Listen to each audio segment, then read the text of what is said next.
Ty Jones said in one of his videos that he thinks that 70% of the people in the world have a mental illness.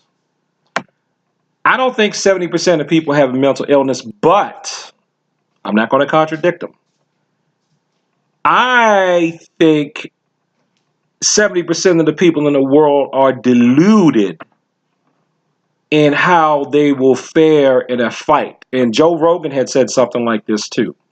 I think about 70% of the people in the world think they can still fight when they're in their 40s when they clearly can't. Now, if you watch this video and you get mad and then you walk up and then you punch me in the face to go, see, I can still fight. I punched you, didn't I? And you didn't do nothing about it. You didn't move or stop me or anything. That's only proving my point, actually, because I'm in my 40s. 70% of us still think that we can just go intimidate some young person and that they're going to just stop and back off and not do anything, just on the strength of us being grown and they still children in our eyes. So 70% of us are ridiculous and crazy. You need to let the professionals handle professional criminals.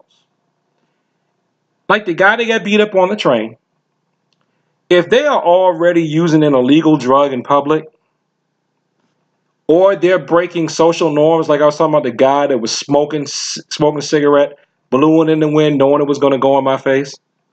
If they are doing that, if they don't mind breaking the rules and breaking social norms, they don't mind breaking your face. And there are people who in this world who are paid to handle folks like that. They are called the police. Now, even though people like me train the police, we are not police. It's not just about having hand-to-hand techniques. There are tactics and approaches that you need to use. They get back up and things like that. If they feel like they're going to have the least bit of trouble, they call in help to deal with somebody or somebodies who may be crazy. And in this context, crazy means people who are violent and they're going to break the rules and then will beat you because you dare say something to them about the rules. So if you want to walk around, you don't even exercise. I'm not even talking about people who just don't take a martial arts class. Some of you people don't even really exercise. I know you still got some muscle tone genetically from when you were young or maybe when you ran track or something in high school, but you haven't done anything since then. And you still think because you can still take a trash can down to the end of the driveway or something, that you are a match for people who are still in their prime, who don't have to exercise, is to have stamina. You have a mental illness of delusion if you think that way. You are at the very least delusional when it comes to your fighting ability. You're totally out of touch with reality in that area. See, that's what the martial arts is for. It is to help those of us who have these disadvantages make up for that gap against those who have advantages. My advantage is that I'm big. Even when I lose weight, I am still big. I remember in the military, they still say that's our big guy, even though I was meeting the Marine Corps standards for height and weight back then. But I was still bigger than most people. That's our big guy. And there were still people there who were bigger and stronger, or even smaller than me, who could whip me because they were just that good. But that's what the martial arts is for. It would be to help those people who are smaller be able to stand a chance against me. So I decided to take it because I just liked it. But, I'm not going to be young forever, and there are people bigger than me. I remember catching a bus. This dude was so tall. I swear to you, he blocked the sun. He blocked the sun. I thought there was a cloud going past, and I just kind of looked up. It was him. Dude blocked the sun. I'm like, it's true. There's always someone bigger. The martial arts are to help you with people like that. So if you want to go around and you feel like, well, I ain't going to be scared. If I see them doing something, I'm going to say something. If you want to say something to them, be able to handle yourself if they fight you. And you can do that if you take a martial arts course. Now, some of you people who are on this tip, I'll just use my knife, I'll just use my gun. I don't need to go through all that long drawn out thing of learning all those moves when I can just shoot them or stab them. If you don't believe me, ask a police officer what can happen when you can't get to your weapon. If you can't shoot anybody if you can't get the gun out.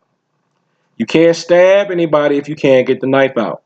You can't tase anybody if you can't get to your taser. Look around, at least look around YouTube, the people who are experts on knives and guns and things like that. Even they will tell you to supplement your weapons training with some empty hand training. So that is one thing that I agree with the great marketer. He's also a martial artist too, so that's probably why I like him. I think I kind of picked up on that. Ty Jones. 70% of people, mental illness. I don't know about that, so I can't say I disagree. I don't know about that, but I do know that at least 70% of y'all think you can still fight when I know for a fact that you can't.